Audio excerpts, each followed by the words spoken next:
What are the real 10 commandments that were written on the stones?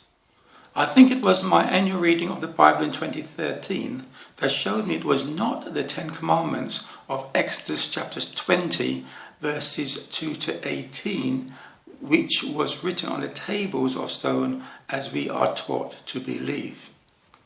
Now in 2014, back at the same scriptures, I noticed some further things that led me to look into the question further. These are my findings, controversial, but I think scriptural and logical. We are taught that, let's say, Exodus chapters 2 to 18 are given a name 10 commandments, even in the Bibles. You're taught about it in your churches and Christianity, and even among the worldly media of films and so forth, like the Charlton Heston 10 Commandments films, that they're all related to Exodus chapters 20, 2 to 18. So I think we take it for granted without examining it ourselves, which is what I'm doing here. I would, however, appreciate any facts of substance that may shed light on a different conclusion, since it is a controversial study. I say facts rather than opinion or denominational theology. Now bear in mind, God did not give us the present day numerous Bible versions. He gave us what is called the Torah, his instructions, from which the Bible versions have been accurately and inaccurately translated. Neither did he give the Christians interpretations and beliefs that come from various denominations. His instructions are to be understood, not interpreted, is one of my sayings. My point being, many things Christians believe he gave us, he actually did not.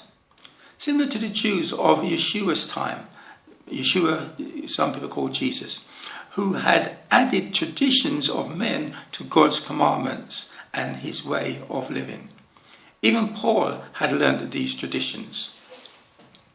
Now we should all agree that Yahweh God has his system and Satan, God's adversary, the deceiver, has his.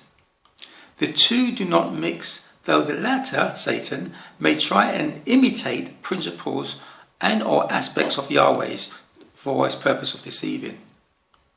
Satan's aim is to set up counterfeit systems whereby believers worship him through disobedience to Yahweh.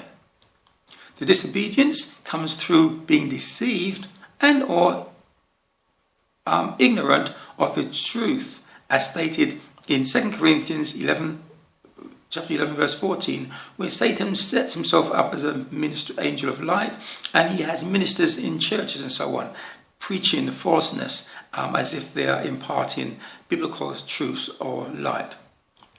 So we must be, as it says in 1 Peter chapters 5 verse 18, be sober, be vigilant, because your adversary the devil, as a roaring lion, walketh about seeking whom he may devour.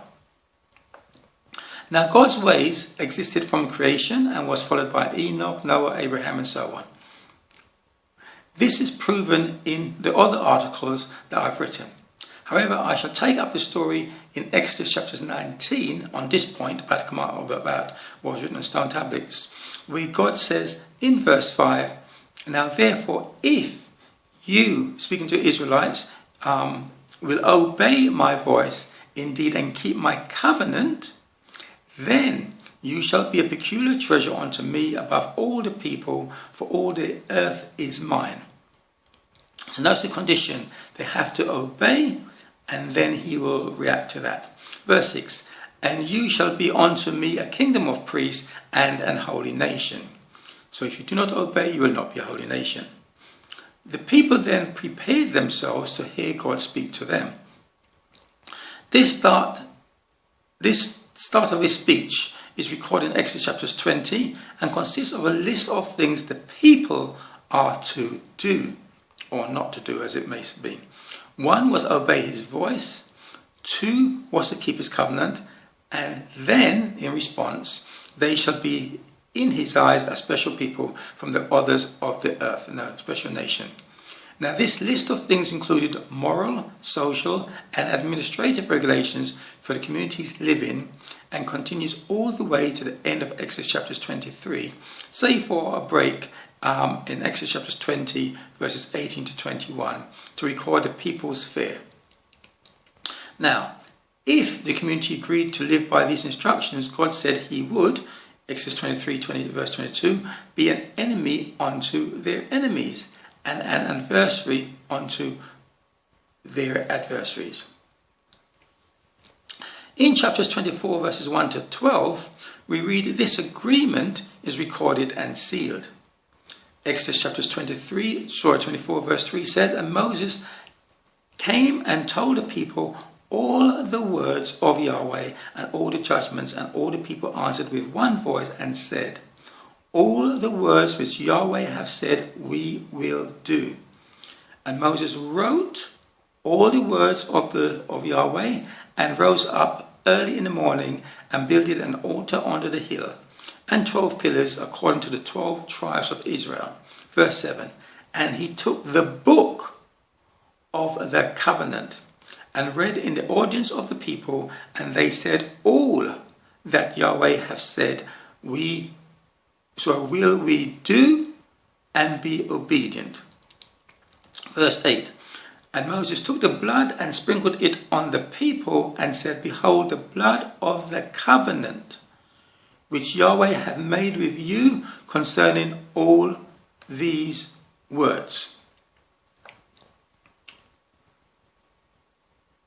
So God started speaking, as said in Exodus chapters 20, concluded at the end of Exodus chapters 23, and were it not for the break at Exodus chapters 20 verses 18 to 21 to record the people's fear, God's instructions would have continued uninterrupted. Now, reciting the few verses of their fear, we read Exodus chapters 20 verse 17, which is the last of what we commonly are told is the 10th commandment.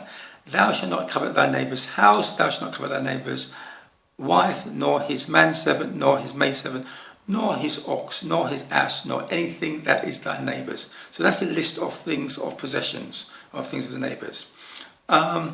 Then verse 18 starts where they got afraid. And all the people saw the thundering and the lightning and the noise of the trumpet and the mountain smoking. And when the people saw it, they removed and stood afar off. And they said unto Moses, speak thou with us, and we will hear. But let not God speak with us, lest we die. And Moses said unto the people, fear not, for God is come to prove you, and that his fear may be before your faces, that you sin not. Verse 21, and the people stood afar off, and Moses drew near unto the thick darkness where God was. So in other words, God was showing them how powerful he is and what he can do, so they have basically respect for him, fear him and so on, and because there's severe consequences. Verse 22, and Yahweh said, so this is what, now going back to God's instructions. And Yahweh said unto Moses, thus thou shalt say unto the children of Israel, you have seen that I have talked with you from heaven. And then the list carries on. You shall not make with me gods of silver, neither shall you make with me gods of gold, etc. So God intended to speak to the people directly without really going through Moses, but because of their fear, we had this interruption. Now, if the people did not get afraid after what is called the 10th commandment, there would be no need for verses 18 to 21. And verse 23 would have continued after verse 17. And over the instruction that came in verse 23 would have followed immediately after the instruction of verse 17. Thus, there would be no excuse to call them 10 commandments, because there would be no break at number 10. So ask yourself, had the people got afraid after the 3rd or 6th commandments? Would we be calling them 3 or 6 commandments? I think not. So there is no logical reason to call them 10 when the list clearly continues to the end of chapter 23. The only reason I can think of is to distract readers from including Exodus chapters 23 verses 14 plus, which records God's identification of his holy days, where God says 3 days, 3 times a year, some feasts are to be kept to him.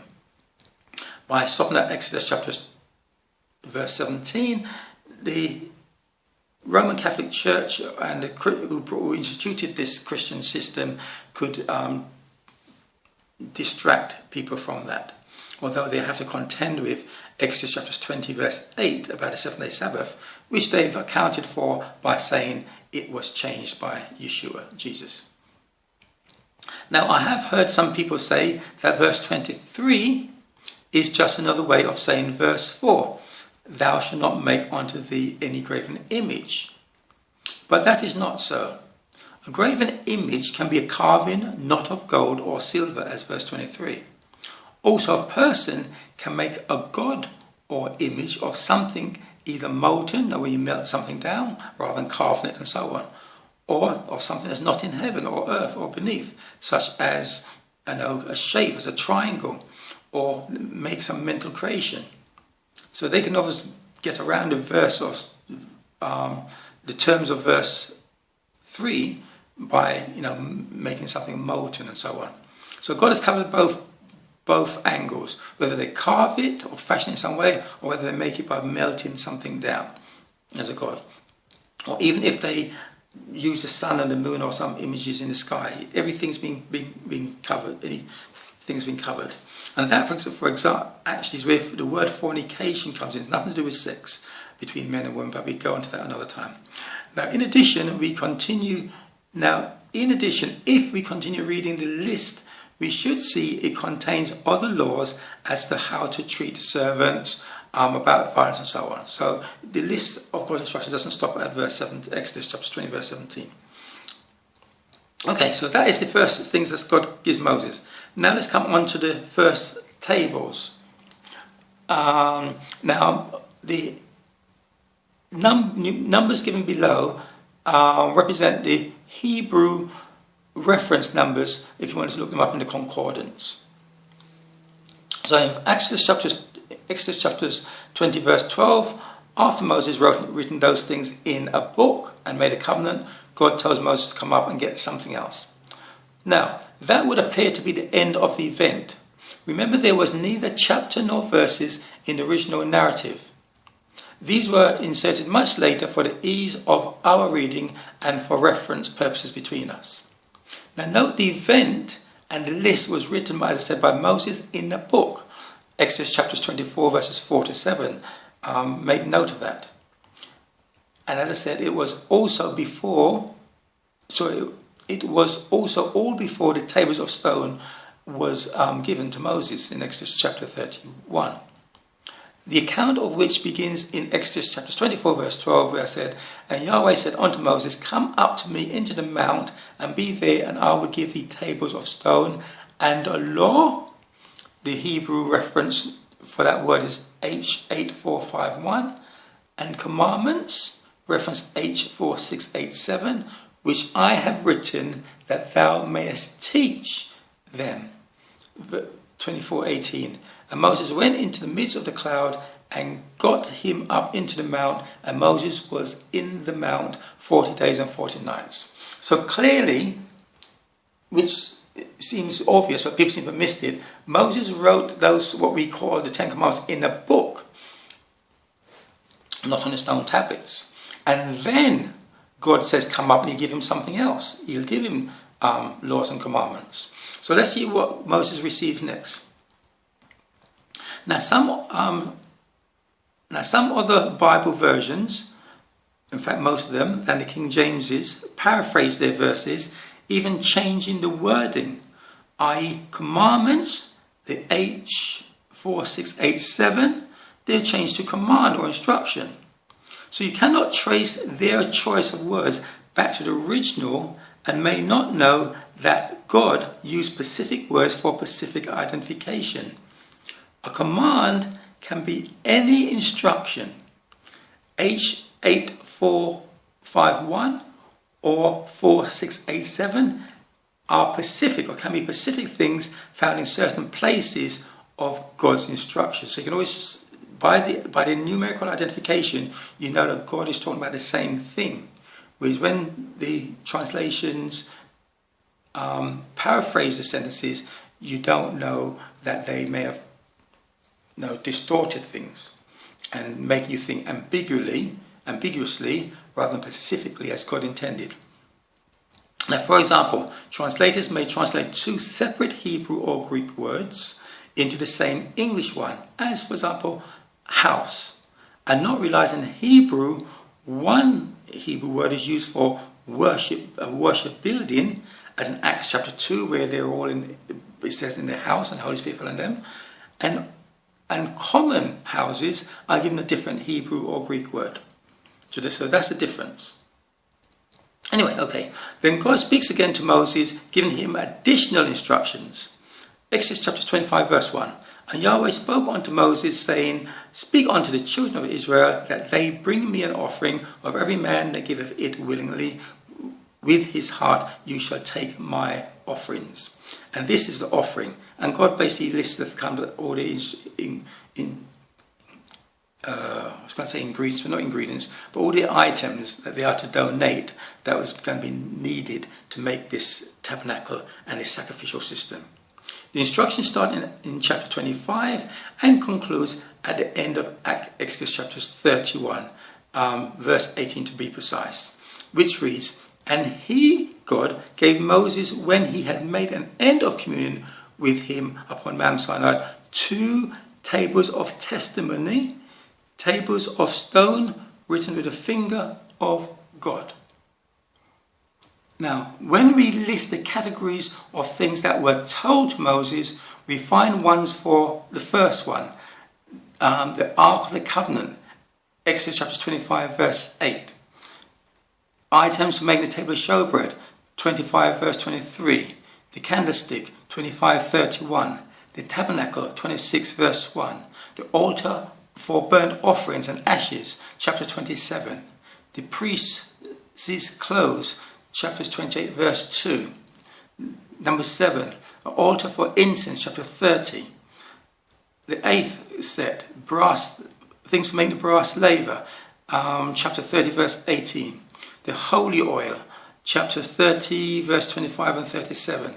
And the 10th item, or 10th group of items, or 10th thing, is the dedication of Aaron and his sons to make them holy, as the rest of the above are all holy things.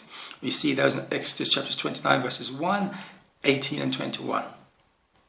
Now, the making of these holy things took place between chapters 36, verses 8 to 30, chapters 39, verse 43. So Moses collected all these things, and then they were made and so forth. And then the tabernacle was raised up a year later. Now, as for the holiness of these things, which God has proclaimed to be holy, being the only one that can proclaim something holy, not man, priest, pastor, or who make rings and things for people to kiss and so forth. So only God can say, make a day or an item holy. See Exodus chapters 29, verse 37, chapters 30, verse 29, Leviticus chapter 6, verse 18 and 27. Now, could this be why when the woman with the issue of blood in Matthew 9:20 touched Yahushua's garment in the mindset she was touching something holy, she was healed compared to touching something common or without the faith? She touched him in faith in his teachings, not just in his garment. In other words, his teachings, which also, she touched him in faith that he was a holy person, one of God, and touching him will heal her. But she didn't just touch him, his garment, to say touch the garment. She had to have faith in him as well. Matthew So my point is that the faith has to be in him total, including what he says. So this is similar to Ephesians chapters 2, verse 8, which most Christians don't understand, or even John 3:16, when it talks about the word belief. So Ephesians 2, verse 8 says, For by grace are ye saved through faith. And most people think that faith is just knowing there's someone called Jesus that exists, and he's Father's Son, but not including all the other things he taught. Part of that faith is his teaching Matthew 19 verse 17, when the lawyer asks him how to get eternal life, Yeshua replied, if thou wilt enter into life, keep the commandments. So that must also be part of the faith. Also John chapter 17 verse 3, it says, and this is eternal life, that they might know thee, the only true God. Again, a teaching of Yeshua. So you have to believe in his other teaching, not just believe that he existed. He's the Son of God, which is basically where most Christians stop. Now, these teachings corresponds to what God himself said in Exodus chapter 20 verse 6, which says, and God shows mercy unto thousands of them that love me and keep my commandments. So the same way you need faith in Jesus and commandment keeping and all the other things he said to me to do, the same precept goes with God. You love him and keep his command. You have faith in what he says. Now, some of you may say that other things were made, i.e. the breastplate of Exodus chapters 28 verse 36, but I think this was part of the holy garments, as were the other things which fell into the expansion of one of the 10 categories above. And later on you see, God gave 10 subjects. The word commandments is actually 10 subject headings. But I'll come on to that later. Now, it is important to know what was on the first stones, and that when they were written, there was no mention or indication was made of 10 commandments. In fact, they were not even given a number. In the Jewish counting of them, they say there are 613 commandments to be kept. So they don't say 10 commandments. It's a Christian creation.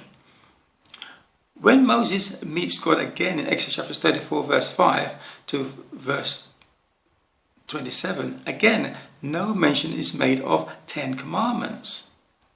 What is mentioned is what God will do for the people. They are to break down the images, etc., of their enemies' gods. Exodus chapter 34 verse 12. They are to keep the feast. Exodus chapter 34 verses 18 to 24. Then, as a result, comes chapters 34, 27.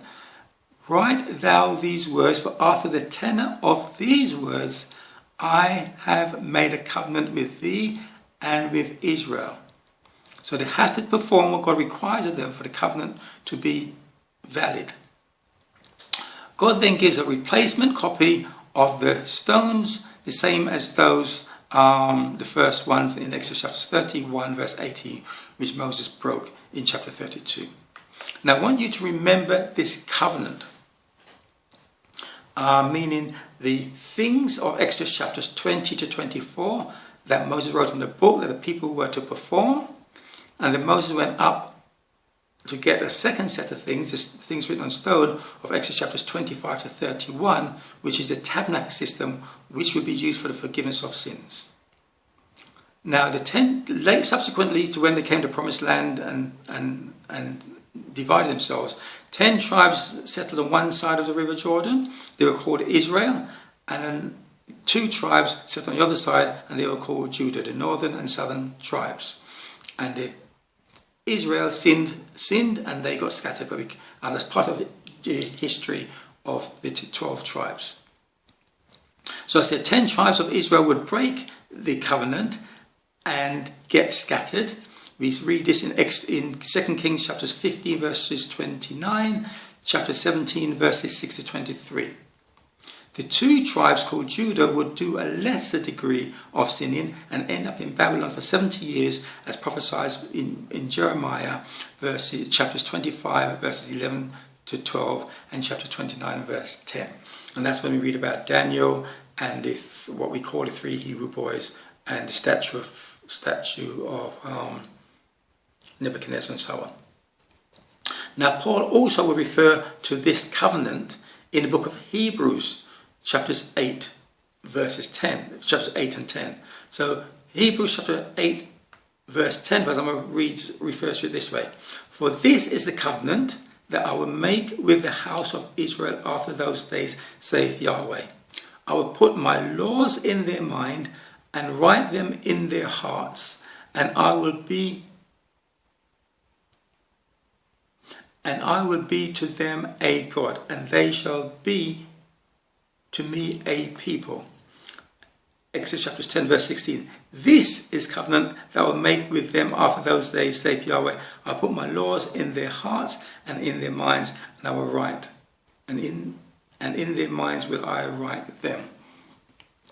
Now if you read the Hebrew 4 verses around there, you see God said he made a covenant with Israel and Judah, but then he said the new covenant would be just with Israel, because they're the ones who got scattered and lost. Judah came back with Nehemiah and Ezra, but Israel remained the lost tribes or the lost sheep of Israel, which is why Yeshua came to reunite them.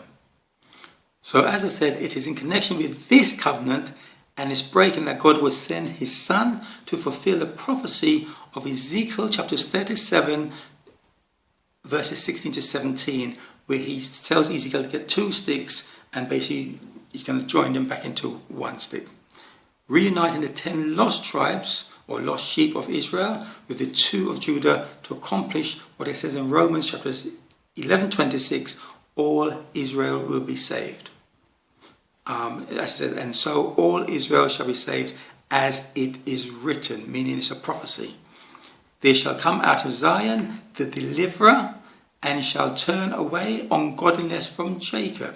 For this is my covenant unto them, when I shall take away their sin. Or shall I say sins? So that's the sin what Israel performed with breaking the covenant of Exodus chapters 24 verses 4 to 7. It has nothing to do with Christians and the deceit of the devil most follow when they use, for example, the last Passover that Yeshua had with his disciples before he was crucified, of Matthew 26 verses 28, which is also repeated in Mark chapters 14 verse 24 and Luke chapters 22 verses 20. There they've changed it to the Last Supper, and it wasn't the Last Supper because even when he was resurrected he had fish with his disciples, and they then used this implemented false changing of Satan to call it a new covenant, and they implement a new theology whereby they do not keep God's specifics as dates of this Holy Convocation of Leviticus 23, clean and unclean food, and all the things that God actually instituted to be done. There's no new covenant in the Bible except in Hebrews 8 and 10, as I said, and that is taken from Jeremiah 30:31. And as it's talked about how the translations have changed the word, the actual word is New Testament. In the Gospel paragraph, the Gospel reference I gave just now, the word should actually be New Testament. If you look in the King James's, it would say this is a New Testament. The apostles were going to testify to seeing Yeshua live, die and resurrect, but the translators have changed it to covenant and then going on to turn the whole thing upside down, whereby people use it not to keep God's commandments and so on. Now God has always had a way in for non-Israelites, as stated in Exodus chapters 12 verse 49, 15 verse 16 and Numbers 15 verse 29, where it basically says one law for the Israelite and for the strangers that sojourn among them. Now that method was used by many, as Ruth, who claimed in Ruth chapter 1 verse 16 to Naomi, thy people shall be my people and thy God my God. So that was all it took to accept the way of Yahweh and his commandments. You fall into the same covenant that God said, if they do so and so, then he will perform it. Cornelius in the New Testament did the same in Acts chapters 10 verse 12. And other Gentiles did the same. I said you read this in Acts chapters 10:35 for Cornelius. In Acts 10:25, Peter says, but in every nation he that feareth God, and worketh righteousness, is accepted with him. The same thing God says when he called them to listen to him in Exodus chapters 20. He came to prove them, given commandments to do, and then they had to do them to be righteous. And once they did that, he would accept them to be peculiar people. Nothing is changed, is different.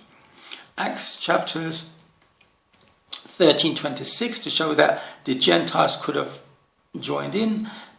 Paul went speaking about in synagogues, and one verse says, "Men and brethren, children of the stock of Abraham, and whosoever among you feareth God, to you is the word of this salvation sent."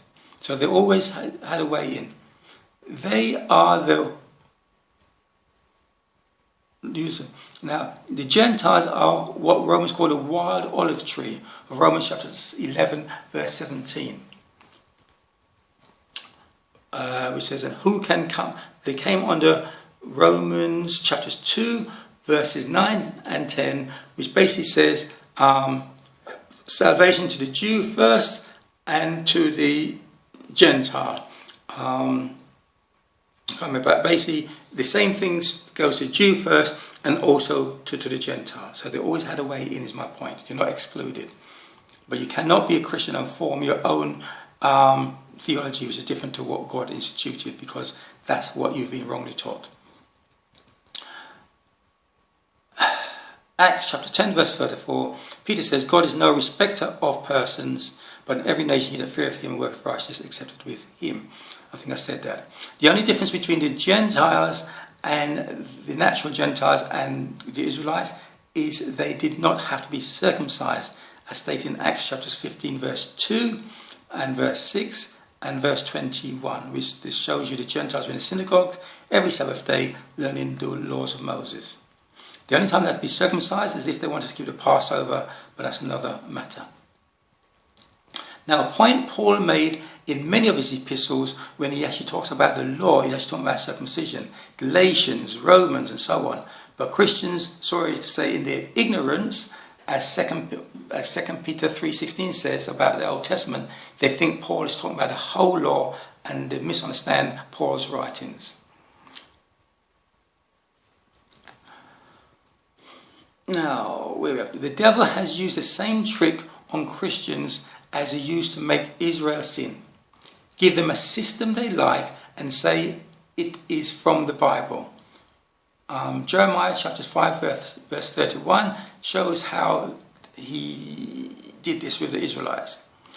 It says, "The prophets prophesy falsely, and the priests bear rule by their means, and my people love to have it so. And what will you do in the end thereof?" In other words, you will go to hell, to be frank. "Which say to the seers, See not, and the prophets, prophesy not unto us right things, speak unto us smooth things, prophesy deceits." So people like going to church today for the dancing and singing and the worshipping, and not much learning about God's way. When it does come to that, it is more motivation, speaking, encouragement, and self-edification, and the teaching that they don't have to keep God's laws. Totally different to what the actual Bible says. Anyway, back to the main topic about the commandments on stone.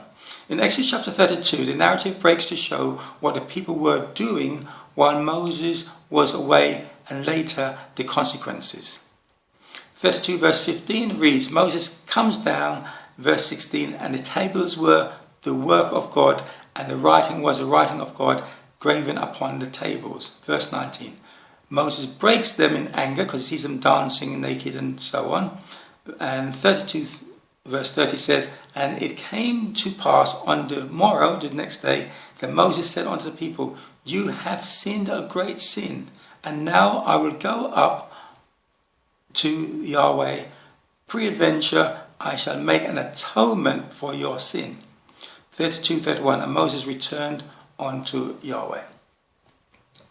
Chapter 32 starts with the golden calf worshipping account, because Moses' descent from the mount and the breaking of the first set of stones, the consequences of the people's idolatry, and ends at the end of chapter 33 with God's grace.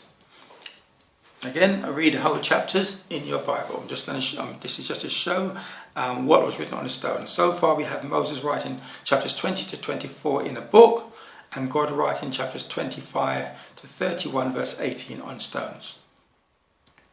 Now I will digress again for a moment. It is common belief that the people knew they were committing idolatry when they were dancing around when Moses went up. Yet to me, the wording is that they did not. They were following an inherited Egyptian belief and practice of how to worship God, or a God. We read their intention to have a God lead them as before. Verse 2 says, Aaron saying to them, they said to Aaron, "Up, make us gods, which shall go before us. For as for this Moses, the man that brought us up out of the land of Egypt, we don't know what is become of him." So they saw Moses wasn't there enough to lead them, but they wanted to make something to please God to take over leading them again. They gave up their gold to make a calf to represent, in verse 4. Now this calf, I think it's called Hathor, Hathor, is one of the Egyptian gods. They said, "These be thy gods, O Israel, which brought thee up out of the land of Egypt." So they thought it was these gods that brought them out of Egypt. Exodus 32 verse 5. "And when Aaron saw it, he built an altar before it, and Aaron made proclamation and said, 'Tomorrow is a feast of Yahweh.'" Yeah, so he thinks it's all towards God. Exodus chapter 32 verse 6. "And they rose up early on the morrow and offered burnt offerings and burnt peace offerings, and the people sat down to eat and drink and rose up to play." So they may have been sincere in their ignorance of offering these things to God. They had priorly never met nor knew Yahweh God. If you remember in Exodus chapter 3 verse 14, when Moses went to them, they said, "Well, who is this God? We don't know of him." Because they've been in Egypt for 430 years. They forgot all about the God of their fathers. But that was the purpose of the plagues, to get their confidence again, to show just their God is more powerful than the Egyptian gods. But unfortunately, it was the Egyptian worship system was the only system they knew, and that they took out of Egypt when they went. Now we should learn a crucial lesson from this account, that God does not accept things of Satan nor other systems, regardless of the sincerity of the giver's heart. Maybe that is why it says in Matthew 7:21, "Not everyone that saith unto me, Lord, Lord, shall enter into the kingdom of heaven, but he that doeth the will of the Father which is in heaven.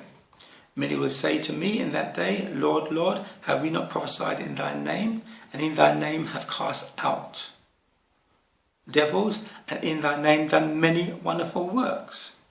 And then will I profess unto them, I never knew you. Depart from me, you that work iniquity." So God asked, when he called them down, to be doers, but they were not being doers of his way, they were being doers of a foreign way. And they were told they were never known. They're actually doing iniquity. Once you disobey God, you actually do iniquity. Even in your sincerity, you do iniquity. As the saying goes, you can be sincerely wrong. But God, in that verse, it says they were never known, which means they adopted a false system. From the time they joined the system, it was a false system. Even though they went to church, maybe paid tithes and did all the sacrifices like when they came out of Egypt, things to God, they were in the wrong system. So even at what they thought they were being baptized, they were never baptized into God's system. They were baptized in some denominational created system, and they were never known, not even at their baptism. So as I said, take stock and think at that point seriously. Do not offer God things he has not stipulated.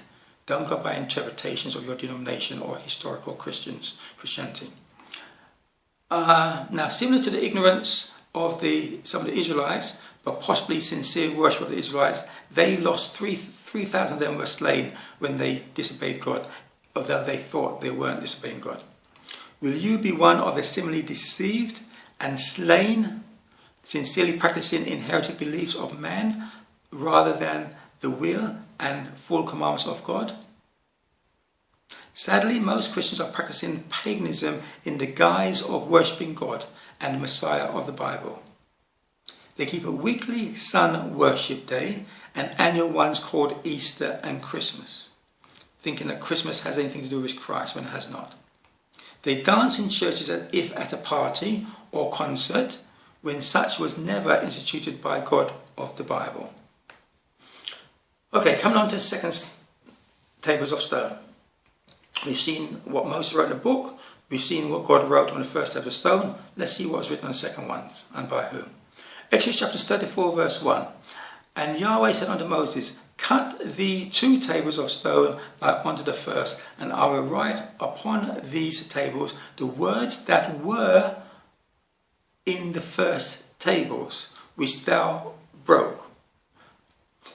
So then Moses takes the 2 new stones to meet God, who tells Moses what he is going to do. Verse 11, I drive out before thee the Amorites and the Canaanites and the Hittite and the Perizzite and the Hivite and the Jebusite. Verse 12, take heed to thyself, lest thou make a covenant with the inhabitants of the land whither thou goest, lest it be a snare, a trap that is, in the midst of you. God also tells Moses that what the people are to do and not do, verses 13 to 26. Exodus 34 verse 13. But ye shall destroy their altars, break their images, and cut down their groves. For thou shalt worship no other God. For Yahweh, whose name is zealous, is a zealous God. God then tells Moses to write the instructions just received. Verse 34-27. And Yahweh said unto Moses, write thou these words, for after the tenor of these words I have made a covenant with thee and with Israel.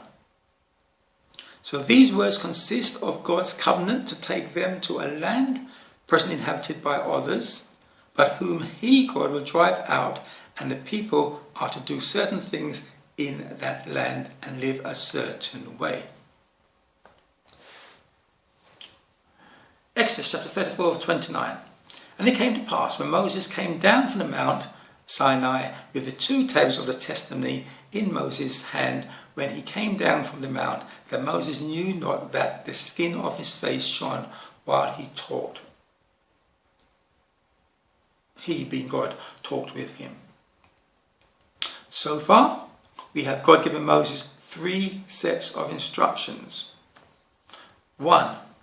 Those wrongly called the 10 Commandments of Exodus chapters 20 verses 2 to 17, but really included much more up to, say, the end of chapters 23. In chapters 24 verses 1 to 11, Moses writes these instructions down. The people accept. He's saying all that God says we will do and be obedient. He seals it with blood, and the covenant is made. That is the first point I wish you to note. Things the people were to do or not do. Think of them as things in your left hand. Secondly, chapters 24 verses 12 to 34 verse 27. God tells Moses in verse 12 to come up, and he gives him some other stuff, and we see that he does give him some other things. Moses breaks one set of them, and God has to replace it.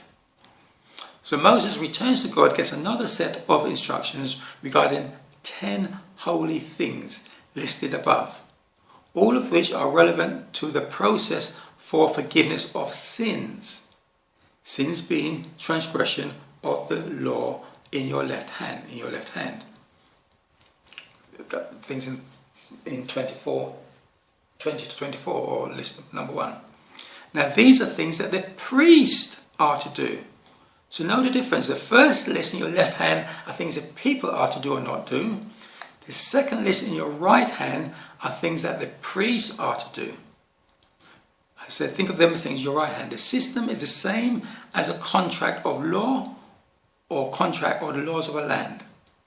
Things to perform, and a penalty or reconciliation system for breach of the contract or law. So left hand, things to do or not to do. Right hand how to rectify any transgression of things in your left hand. Both are needed. One without the other is pointless. It's pointless having a penalty or reconciliation method if there's nothing to reconcile, there's nothing to do. And it's pointless having things to do if there's no reconciliation or punishment, if you just don't bother doing them, you fail them. There's two halves of the same system called the law. But people, I say, Christians do not understand when Paul uses the word law, and this is in many ways in the New Testament, they do not really understand. It is the same system. Paul actually talks about the righteousness within the law in Philippians, I think. Yes, the righteousness is the things your right hand, how to make things right that you've broken in your left hand. I say, so just as the animal or Messiah sacrifice does not do away with the duties and commandments the people were to keep. They still had to do those things, even if after they sinned and Aaron 1 year got reconciled them to God. If they sin, they're supposed to not sin again. But if they do, they have to go back and make a sacrifice again. So, however, God writes down the essentials of this list, 25 to 34, on stone. The first and then the replacement set. So you have Exodus chapters 31 verse 18 for the first set and Exodus 34 for the second set. If, as some of you may now be thinking, it was not the forgiveness of sin system that was written on these stones, and it was Exodus, what we call 10 Commandments, Exodus chapters 20 to 24, then where were these chapters 25 to 31 written? If, as his translators have said, it was the 10 Commandments, then we'd have two copies. Moses wrote one in the book, God repeated it on stone, but we have nothing of Exodus chapters 25 to 31 written anywhere, following the logic of the common belief. Exodus chapters 34 verse 28. And he was there, to Moses, with Yahweh 40 days and 40 nights. He did neither eat bread nor drink water, and he wrote upon the tables the words of the covenant, the 10 Commandments.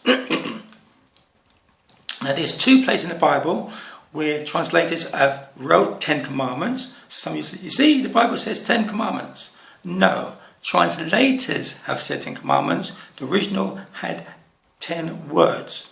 If you remember above, I showed you in Exodus chapters 24 verses 12, when God says, come up and I'll give you tables of stone, law and commandments.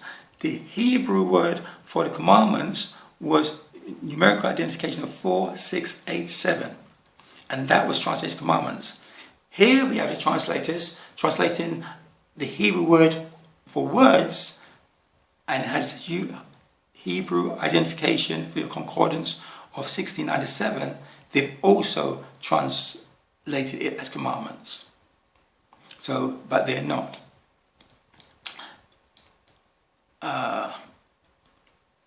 And the second place it's written is Deuteronomy, which I'll come on to later on. So my point is, to make it clear, is the translators who have added to the deception by saying, when God said he wrote 10 words, 10 bullet points, they've called them commandments. So later we shall see commandments is not what was in the original. At the end of Exodus chapters 31 verse 18, and he gave Moses, when he had made an end of communion with him upon Mount Sinai, 2 tables of testimony, tables of stone written with the finger of God. The instructions which began at chapter 25 is finished, and the tables are completed, containing the writing words. These words are, to me, obviously the instructions between chapters 25 and 31:17. Okay, examination of the word commandment, or it's translated commandment, and they've put it 1697. What caught my attention this year, as I said, reading this account, is the number H1697, the Greek identification, next to the commandment in Exodus chapters 34:28. I am used to seeing commandments identified as H4687, My study Bible, a King James Hebrew Greek keyword study Bible, reference there if you want to get hold of it, which I strongly recommend, frequently has numerical, grammatical and other notations next to keywords to make you think and research further. Too many for me to always stop and check when reading or studying, but it did alert me the translation should be words and not commandments. This was verified when checking some other friends' Bible notations in the margins. This is the problem with most of the Bible translations we read. No notations, no numerical or other essentials to getting the correct scriptural understanding, or at least being warned of a mistranslation. So 1, it was not 10 commandments written on these stones as is commonly taught. The actual Hebrew says the word God wrote words. In short, compare the original word for commandments, as I said in Exodus chapter 24 verse 12, in the 3 places where the Bible translators have changed it to 10 commandments, and the word for commandments in, say, Exodus chapter 24 verse 12, which, as I said, is H4687, compared to H1697. So here's the places where they've used so I say in Exodus chapter 24 verse 12, just to go back, and Yahweh said to Moses, come up to me in the mount and be there, and I will give thee tables of stone and the law and the commandments which I have written, that thou may teach the people. So that's the identification word there. But in Exodus chapter 34 verse 28 we read, and he was there with Yahweh 40 days and 40 nights. He did neither eat bread nor drink water. And he wrote upon the tables of the words. You see, here they've put the 1697 as words, translators' words, of the covenant, the 10 commandments. And then 4 words later, they get the same Hebrew word, and they translate it as commandments. So you see, they've got the same Hebrew word, 1697, as words and commandments. The second place that it is error is Deuteronomy 4 verse 13. Which says, and he declared unto you his covenant, which he commanded you to perform, even 10 commandments, and he wrote them upon the tables of stone. So those are the 2 places where 10 commandments actually in your Bible, but as I showed you, it is a wrong translation. So 3 places.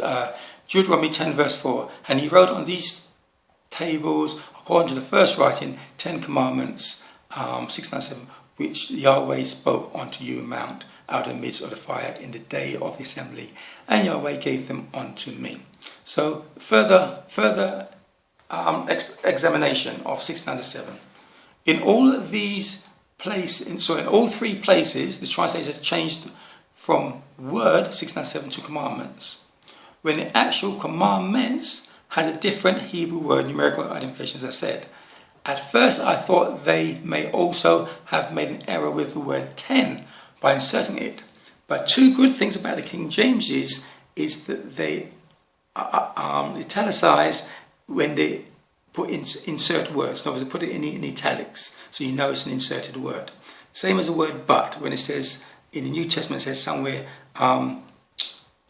but grace came, the law was unto John, but grace came with Messiah or Jesus. The word but is an inserted word. It changes people's understanding. Anyway, so where am I up to? So the word 10 was correct, but it's the word commandments that was wrong. So it was 10 words, not 10 commandments. I got a mental urge, which some of you think call the Holy Spirit, but just a mental thought, to get out of bed, because I had this thought in bed, to go and read the account and count the number of main holy things God described to Moses. And I said, when I counted them is when I saw there's actually 10 things. Possibly from the 16th century Christian translators' perceptions, the only 10 things of which they knew, as was taught to them, were the commandments. Hence, when they saw 10 words, they changed it and made it 10 commandments. Let us apply 2 Timothy 2:15, study to show thyself approved unto God, a workman that needeth not be ashamed, rightly dividing the word of truth. So don't just take what your pastor says or what your translator says. Sometimes you have to be a student. Be like the Bereans. Search to see if what you're told is so. Exodus chapter 34 verse 28. And he was with Yahweh 40 days and 40 nights. He did neither eat bread nor drink water. And he wrote upon the tables the words of the covenant, the 10 commandments. I say the same 1697 is used in Deuteronomy 4:13 and 10:30. Why? So I've covered that already. 16. Again, you look at your concordance and you want to look up the words. The reference H1697. It's actually a word daba, which is used 1,446 times in the Bible. It means word, by implication a matter or spoken word or thing. That's what it says. I won't go and read the rest. You can pause the video and read the rest if you want. So for 435 times it's translated as word, 373 times translated as words, thing 184 times, and so on. You can see it there. So my point is, you can see from the red there that the most common translation of it, even in the Bibles, is word or words plural, thing or things. So God gave 10 things, 10 words, 10 bullet points. So let's jump to the next bit of the explanation. And about 45 other words, too many to list, but the majority of them, most of them, I say, of the 146, those 4 account for most of the usage. So what would have been a better translation for H1997 if not its most common meaning of words or things? Now let's go on to H4687, mitzvah, or as in bar mitzvah, what the Jewish people boy to do to the words. Now that is used, occurs in your Bible, a proper translation of it, that is, 181 times, of which 130 is for commandments and 143 times is for commandment, 3 times precepts and so forth. So my point is, the majority of times the Jewish word of mitzvah is used for commandments. So you see in Exodus 24 verse 12 it is rightly translated as commandments, and in all the other times the one they have 10 commandments, it should be 10 words. That's the point I want to make. The next day, another mental urge reminded me of the other Christian understanding changes that have been made in the Hebrew scriptures during translation. Also, the intention from the conception of the Christian church to sever ties with what they call Jewish things. They were not Jewish, they are God's things. The people who adhered to them were simply called Jews. Just like sometimes we call Chinese food, but it's not Chinese food, it's just food, but mainly Chinese people eat it. Or Indian food, it's not Indian food, it's just food, but mainly Indian people do it, or something like that. Any honest Christian historian would read this hostility towards the Jews, both Orthodox and Messianic, from the Bible accounts that worsened as time went on through the 2nd, etc. centuries. Laws were passed prohibiting keeping anything Jewish, from the 7th-day Sabbath of Exodus chapter 20 verse 8, God's other holy days of Leviticus 23 to circumcision. Those found breaking the law were killed. In fact, the same anti-Jewish laws, which are really anti-Yahweh laws, were passed, i.e. the historical period of the Maccabees. If you look up the Agrippa books, read about the account of Maccabees. Satan's anti-God laws administered against God's Israelites was and is for the purpose of destroying knowledge and keeping of God's instructed way of life, and separating them, thinking that they're just for Jews rather than for the whole human race. Today's Christian teachings came through the Christian church to the extent that even the Protestant church fathers who broke away from the Roman Catholic Church continued this propaganda. For example, Martin Luther of the 16th century made some devastating remarks about the Jews and Christians today, about the Jews, and Christians today still have a belief that God's instructions were solely for the Jews, but His grace is for them. Most, if not all of us, come through the Christian church or are still within one. They got their 10 Commandments being written on stone, belief from the Christian church founders and its translation, and we from them.